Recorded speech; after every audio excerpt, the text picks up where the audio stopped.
Welcome to another episode of the BAM Media Sports Show. I am your co-host, BJ B Lock, and my partner to the next to me, the former athlete, the coach, the guru himself, my dog MB, is your other co-host to this wonderful podcast. So hey guys, lock in with us tonight and let's get it. MB, take it away. All right, so tonight, the main focus will be centered around the NBA. I'm a big NBA fan. I love the game of basketball. Very big on all sports in particular, but I love basketball. The craftiness of it, the swiftness of the game, the attention to detail. Obviously, just all aspects of the game. Big fan of it. The NBA has done quite the job this trade deadline season or 2025. When you talk about the humongous trades that have taken place, and obviously we want to start with the biggest trade of them all, which I think is the biggest domino and kind of it's something that every year like sets the trade market. Like there's always this one player or this one particular individual who is gifted enough, paid well enough, and also in a disgruntled situation that kind of shapes the whole trade market. And obviously, we're both Lakers fans, so we got to talk about the AD Luka trade. Initial reaction. I want to hear your initial reaction.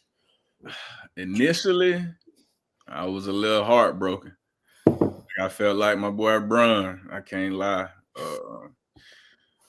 You watch AD. Over the past, I want to say 6 seasons. You watch him develop into the player. I mean, he was already a superstar before he came, but Yeah. you watch him develop into that co-star next to Brun over the past 6 years, and you see how they won a championship. You see how they gelled. They were only a few more pieces away from, honestly, I think, competing for another championship. So I was heartbroken by that just because of the fact that I felt like if they just got a big man for him, this year, I felt like we would have been back, fighting for another championship. But Rob Pelinka, Jeannie Buss, the Lakers organization, they had more plans. Initially, I didn't feel like this was the best trade. Luka is a heck of a player, 25-year-old superstar. Got a lot of years to play, but I just didn't understand it right at that moment, and I didn't really like how it went down.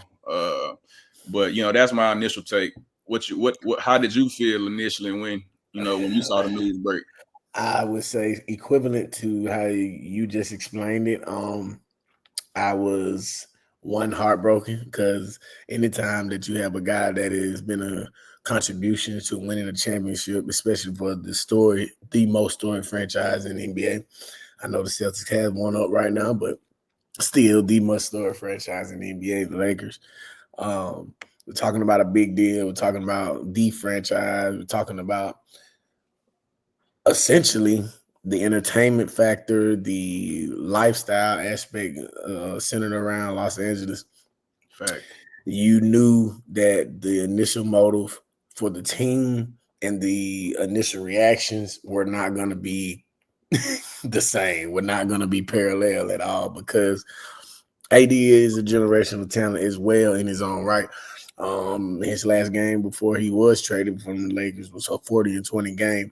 And I think that the most, I would say, surprising thing is that LeBron was left out of it. AD was in the blind, and also Luka was in the blind. Nobody really had any buzz or any initial thought that this would happen. I did hear that Rich Paul knew 48 hours before that it was a possibility that AD may be traded, but it was no essence of knowing for who, where, and what other teams may be involved and how everything was going to work out. So obviously, I think everybody may have had that feeling. I mean, Oh yeah. who who would be happy about losing AD, who was really the one of the main pieces in helping win the championship in 2020, which I do not put an asterisk on because I think that might be one of the hardest championships to win. Was. Quick second. I heard in the interview I watched with Nico Harrison, Rob Pelinka, pretty much Rob Pelinka said that this was under the radar. Nobody knew about it. Nobody could know about it, or the deal wouldn't have went through. Uh, Correct. Rob Pelinka said if any news got out, then it was off. It was off the table. So him, Nico Harrison, they actually date back to working with the Lakers organization with Kobe. Correct. I didn't know Nico Harrison was affiliated with the Lakers before, affiliated with Rob Pelinka and Kobe until now. So I see that relationship, that partnership that they got, and they were able to work a deal out under the table because they know that it was actually the best move for both franchises. Honestly, at the time that it happened, you know, Bron got 2-3 more years. The Lakers didn't want to bet on AD to be that superstar for him due to probably injuries in the previous seasons. Uh, Correct. last Correct. year, he played 72, 75 games. So that was probably the most games he's played in a Lakers jersey in a full season. So I just truly think that the organization themselves they want to bet on a 32-year-old for the next 5 to 10 to 15 years. They'll take a young, vibrant superstar who feels like he's branded and made perfectly for the city of Los Angeles, for the Lakers uniform, for the bright lights, and no longer Staples Center, but Crypto.com Arena. So that was one reason why we didn't hear nothing because nothing could be said. Correct. Correct. I mean, if you would have tipped anybody off about that deal, it definitely wouldn't have went through. Both sides would have been very um, slow in their approach to accepting it, and also they would have had certain demands, certain requests that would have probably just not hindered the whole deal from being done.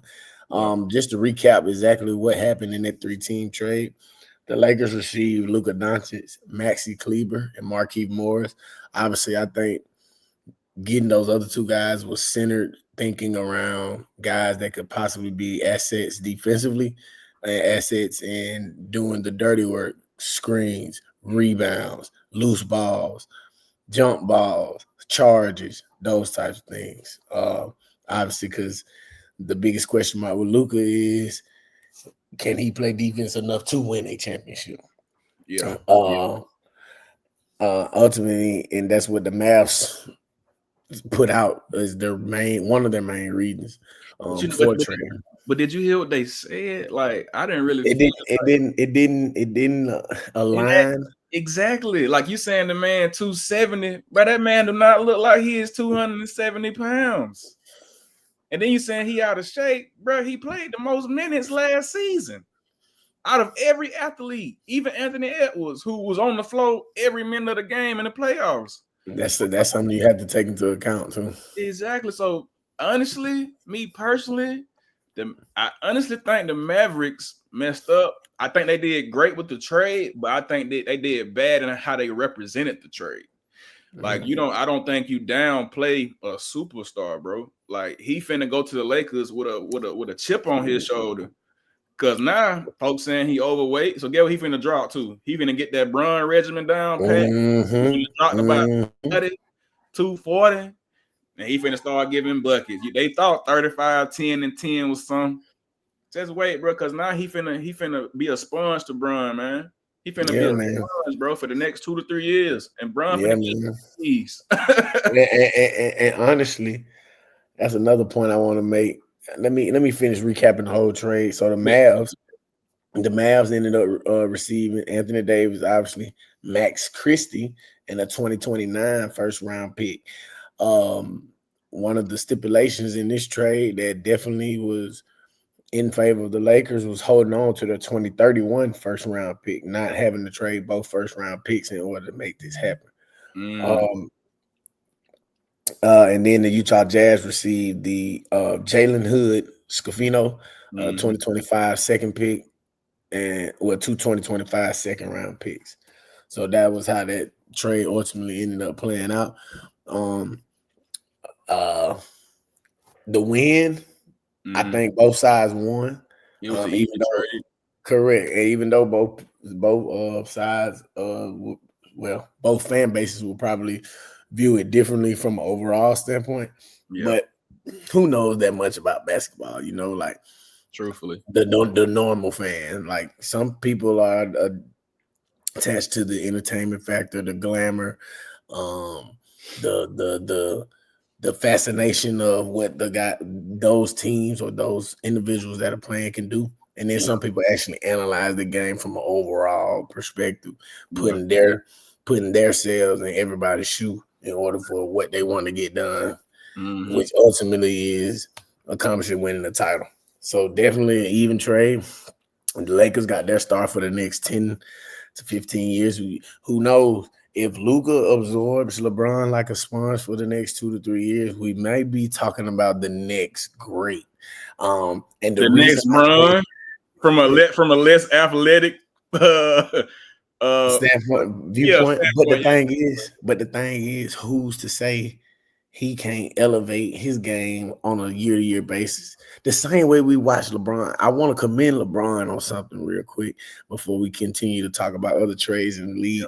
Um, his longevity and his ability to be available is second to none, and that is what continues to represent him for me as either 1A or 1B when you talk about being the greatest. Because who plays 21, 22 straight years and plays majority of the games every year? Like we're not talking about a guy who 30 games he ain't played 40. That's unheard of. He takes care of his body top notch. He values nutrition from a not top notch standpoint as well, and it shows because he hasn't shown a decline. He is 40 years old and not showing a decline. Like not showing. Most careers start to chip, chip, chip. This guy is either doing this or he's doing this. Notice I'm still going up. Ain't no down. Ain't no down. you've never seen you've never seen a down slope. and So you and that's you won't the and you most won't see one. amazing factor. And you won't see one. Bron gonna be the only player to ever retire with less than he could actually provide and give. Like, Yeah. most guys retire because they 6 man on the bench now. They averaging 12 and 4 and 2. Yeah. Yeah. Bron gonna always be a walking 27-7 every Yeah. single year. And one thing I want to point out real quick too before we go to the next trade, the Lakers, if you're a Lakers fan and you mad about the trade, one thing I always think about and consider is the Lakers don't operate off draft picks. They never have, they never will. They've always been about trades. Even dating back to Kobe Bryant, Shaquille O'Neal, those were trades. Neither one of those players got drafted to the Lakers. So I and mean, we can go back as far as Kareem Abdul-Jabbar. yep, Trade. facts, Trade. facts. Bron It's a too, very minimal amount of guys that were actually drafted by the Lakers. I mean, facts. even Kobe was drafted by Charlotte and Honest traded. to the Lakers, So facts. Because Jerry Buss saw something in him. That's yeah, why. yeah. So, So but yeah, we can go to the next one.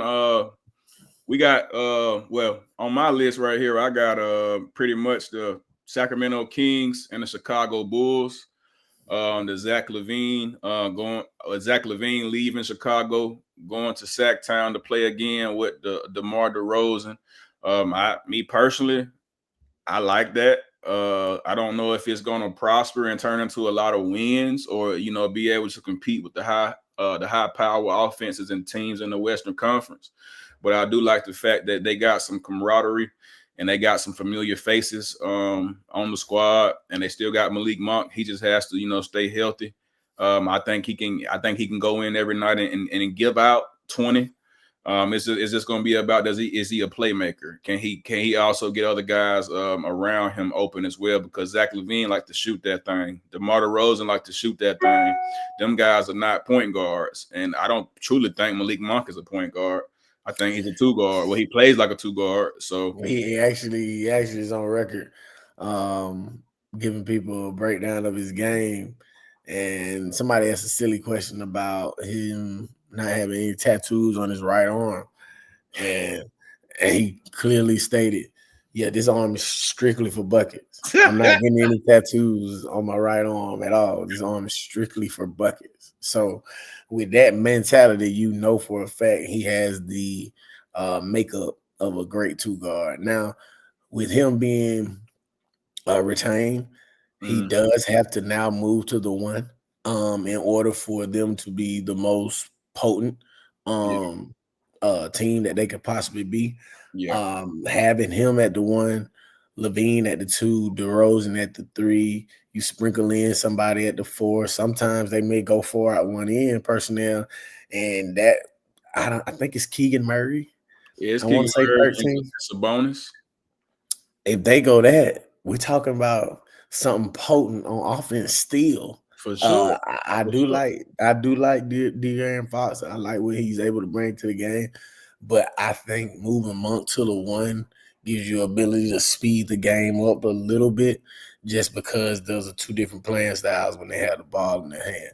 Yeah, Um, yeah, Monk is very sporadic and always looking to implement himself by putting the ball in the hoop, but he has grown in making sure that he's a fully accounted for a team player. yeah. Um, And this was a 3-team trade as well. Uh, correct. And go ahead. Go ahead. with the Spurs, and obviously we talked about the Bulls and Sacktown. Sacramento got City Sissoko. Don't know who that is. Just being real, don't know who that is. He probably don't play. Probably won't play. They got a whole bunch of picks though. They got they got 3 first rounds and Yes, 3 second round picks. Yeah. they got a ton of picks, and Chicago got a good. I think they got a good haul of players too. Was Zach Collins, Trey Jones, and Kevin Horter. I love Kevin Herter. He's a young guy, can shoot that thing. Can shoot that thing. And you know Zach Collins, an athletic forward, pretty good with rim protection.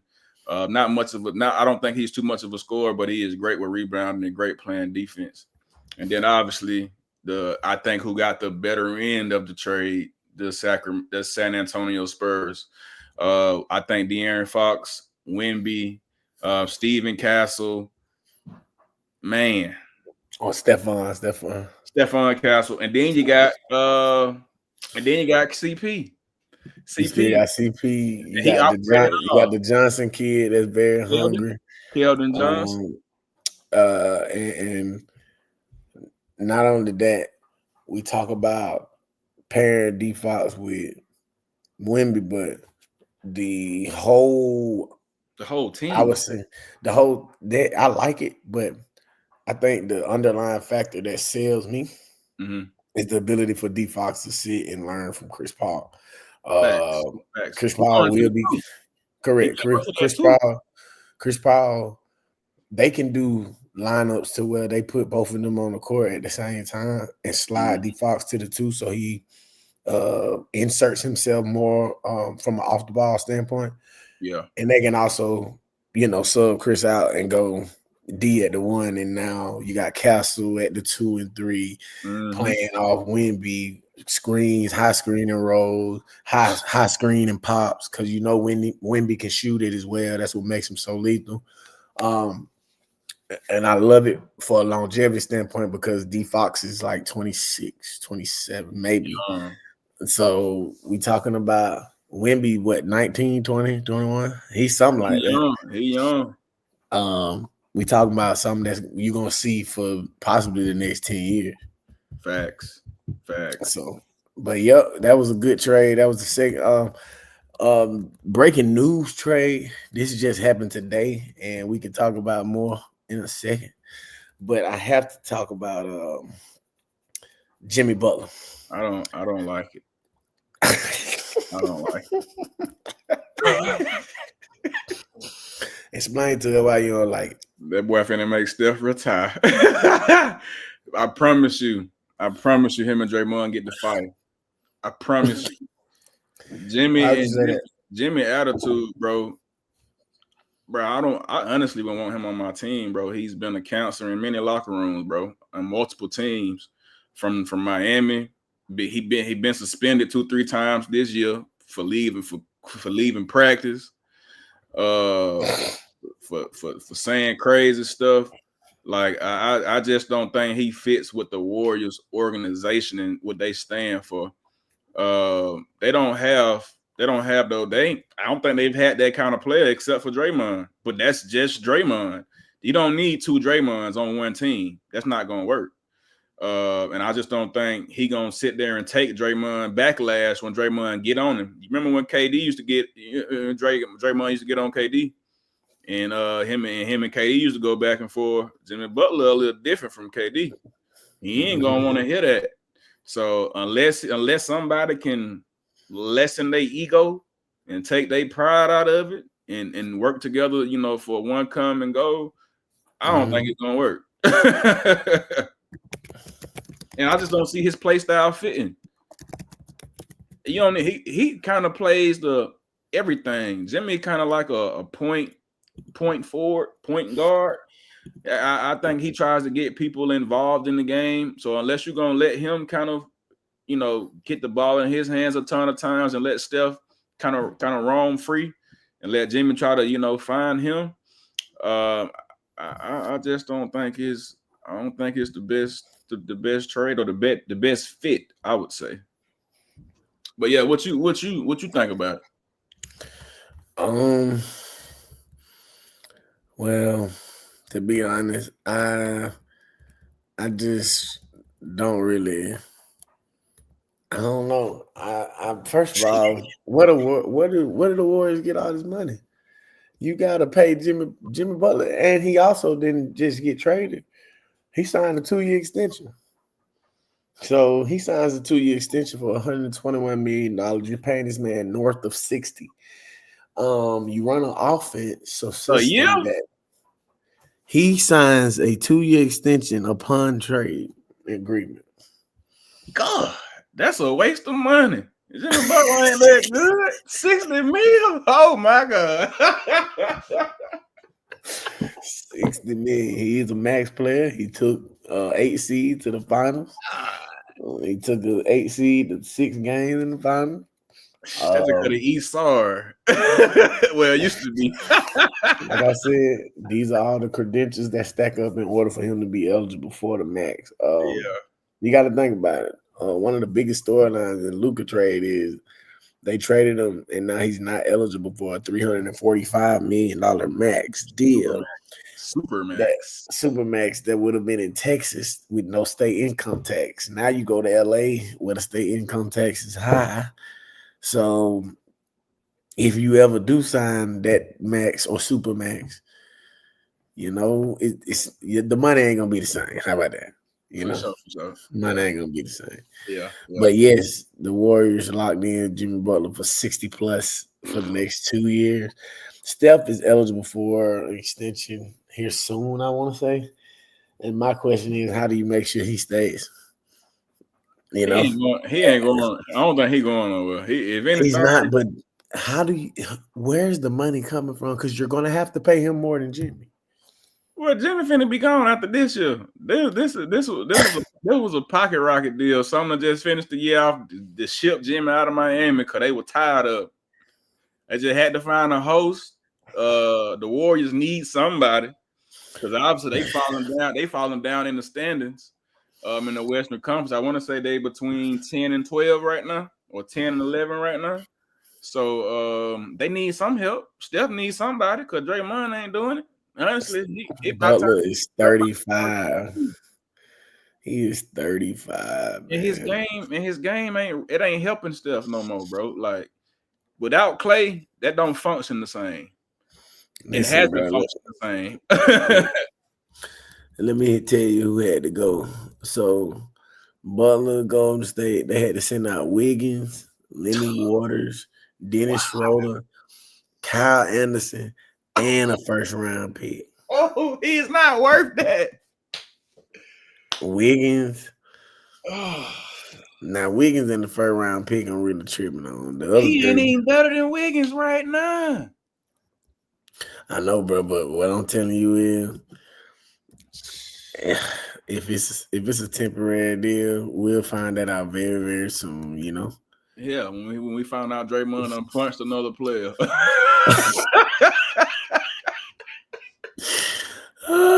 Oh, boy, that's so funny, fool. But the thing is, like I said, Jimmy had to get gone. I Yeah, don't think it's an ideal situation. He wanted to be with the Suns. yeah. Um, and we'll see how this turns out for the rest of the year. I Thanks. noticed the Suns haven't made too much of noise like I thought they would. I just knew that there was a possibility they would move Brad Beal. Um, I don't think you move KD unless you're getting like great return. Thanks. And I think Devin Booker is a guy that they're not going to trade due to youth, Yeah, superstar attraction, and also being one of the, being one of the guys that they drafted. Um, I think that they have a loyalty tie there, so I don't think he'll be moved at all. Um, looking at, dang, I hope I ain't. I had the trade pulled up right here. and that was a 14 trade too. That was a 14 trade instead of a 3. Who Detroit, that? Detroit. That trade with Jimmy Butler. It included Golden State, Miami, Detroit, and Utah. Mm, I think Miami got a little bit better. They got rid of Jimmy. They got PJ Tucker. They got Andrew Wiggins, and they got Kyle Anderson. That's some good defense. So mm-hmm. I think they got a little bit better. Honestly, getting rid of Jimmy, but I think the Warriors lost in this one. I just don't see how you give up all that for Jimmy Butler. Yeah, man, I agree. I agree, especially knowing you got to pay him 60 million. I can't pay him 60 million. I I can't. mean, I love your grit. I love your toughness. I love what you bring to the game and how you represent the game. Facts. But as far as 60 million, I just think about, you know, Luka Doncic, Nikola Jokic, LeBron LeBron James, James, Kevin Durant, Stephen Curry. I don't think about nobody Jimmy else when we Butler. talk about 60 million a year. You know what I'm saying? That's just the nature of the beast concerning that, bro. Any trades that you speculate to be happening before the deadline? I think the deadline is tomorrow at 3 Eastern, so 2 o'clock Central Time. Uh, no speculation on a particular player. I don't think Kevin Durant going nowhere right now. I think it was a lot of talk about him possibly going back to the Warriors, but I heard some other statements come out saying he didn't want to go back to the Warriors. You know why? He don't want to play with Draymond Green no more. You feel me? So I definitely think KD gonna sit still. The Suns gonna have to do something though, dog. They're gonna have to figure out a way to find some more pieces because him and Booker ain't cutting it. They're not gonna win no championship. I'll just say that. I Uh will say the Thunder did make a move in order to strengthen their front court. They got Daniel Tice. He used to play center 5 for the Celtics. I don't know if he was on the championship team or not, but I do know that he's a solid piece as far as understanding his role, being able to be a 5, a strong 5 that rebounds, yeah, sets effective screens, and does his best he can as far as defense. facts. I do like too. Sacramento also got Jonas Valanciunas. Uh, Mm-hmm. That's gonna be Mm-hmm. big because now they can honestly slide Sabonis to the 4 if they want to, and they can Yeah, put Giannis at the 5 if they want to play big. yeah. So that might be a good get for them too.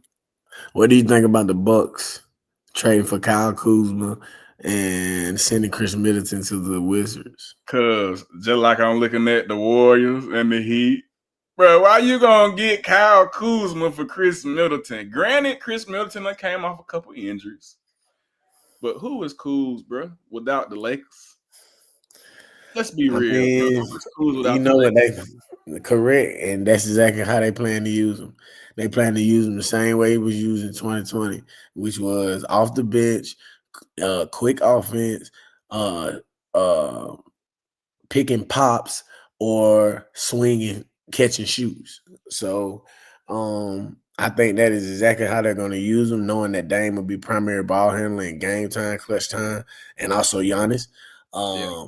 That places him off the ball, and with somebody that's 6'9", 6'10", we're talking about having another force that could possibly rebound if you can get him to understand his role, I just don't. and they're able to make that team successful. I just don't. I get the point you made. That's definitely a valid statement. You know, I can see him coming off the bench and giving that spark like he did for LA. But my problem is you got rid of you got rid of one of your main championship pieces. He was hit. Now it's only Giannis. Giannis the only player left on that team. I think is Brook Lopez still there? Yeah. Okay, but Giannis is one of the main catalysts from that championship team, along with Did Lopez. they deal Bobby Portis? I know that he was a talk in trade. Did he get dealt? I hadn't seen his name nowhere yet. I hadn't seen his name pop up nowhere yet. Yeah. But I think that's just, man. It's tough, man, trading away a championship guy, man, who done helped you get that. With that when you didn't have all them other pieces, you didn't have Dame then. You know what I'm saying? And I Mm-hmm. just feel like on nights with Dame off, Chris could get hot. Like, yes, he coming off a couple of injuries, but he's still a championship caliber player. I think he gonna have a chip on his shoulder. Going to where he going to. I like Kuz, and I'm a Kuz guy. He went to LA. You know, Kuz mania. I love it. Mr. Fashion himself, but he been with the Wizards, and he been talking mess like the Wizards is like he is the best thing that the Wizards done seen, and I don't know how long. And but they 6-41. Like, bro, you ain't that good. Young guys delusional, man. You ain't So, that good. some more notable moves, man, around the league. Just to finish that trade we just talked about, the Bucks did get Kyle Kuzma and Patrick Baldwin Jr. in a second round pick, and the Wizards received Chris Middleton, AJ Johnson, and a first round pick swap. So, Mm, uh, time will tell to see who actually really won that trade. yeah, Another move that Mavericks made, they Caleb traded Martin. they traded Quinn Grimes in a second round pick to get Caleb Moore. That's gonna be a good Um, pickup. I think he will be as well. Gritty guy, Mm, great defender, mm, um, timely shooter. So I think that definitely is a pick that helps the Mavericks somewhat regain movement in the. I kind of feel like I understand why you make that trade, but offensively, especially with the massive contribution that Luca presented offensively, there are going to be some highs and lows, at least within the first 2 weeks of them playing, because now they have to figure out their identity offensively again. Um, who's going to be the one in clutch times? The reason being, Kyrie Irving is known for putting the ball in the hoop. So even though he has a 6'1", 6'2" stature, doesn't mean that he can't play the two at a high level. He did it with Luca. He's done it before again when Bronze played the one in Cleveland. Um, so I think him making that soul transition back to being the one, how's that gonna look on a daily basis with AD? I How's that don't. gonna how's that gonna look on a game by game basis with Clay? Yeah, Um, yeah. so that those are all questions that they have to figure out going forward. Now defensively, I think they got it. Um, picture perfect. If you ask me, the only question that you have is Kyrie, and Kyrie won't be the guy that's getting you beat because he's gonna produce offensively. Yeah, So, yeah. uh, any any other trades that you think um kind of shape what's going to happen? I do think most of the dominoes have fallen. Right Um, now, at least, yeah. I will say this. I'm still waiting to see what's gonna happen because I think Zion Williamson is gonna be moved. Um, I also think it's a strong possibility that Lonzo Ball will be moved. Brandon Ingram Uh, too. Brandon Ingram as well. So those are just some names to keep an eye on going into these next 15 hours, 12 hours, whenever the deadline is. I think you're gonna see some more shocking news here soon. Just because of those four names that I mentioned. And also it's some teams that have made some moves that think they have a chance to compete as well, like the Rockets, who have picks available. Yeah, We're not talking about the young talent picks, and first round picks weigh a lot of a whole lot of weight when you're right, talking negotiation. right, right. But man, I think the NBA is at a good stand right now. I do think viewership will be increased, just because of the moving pieces, Mhm. and how drastic those pieces that were moved are, and how you know great they are. Yeah, Um, Seeing them in a different thread, seeing them in a different situation, all that is gonna, of course, attract ticket sales, viewership, uh, yeah, oh yeah, jersey sales, and things, and more things in abundance having to do with the franchises. yeah. Agreed, agreed. But yeah, man. So going forward, we'll see exactly what happens. Yeah. I do want to give a big shout out to the people who have continued to follow our journey, liking, sharing, clicking, and subscribing.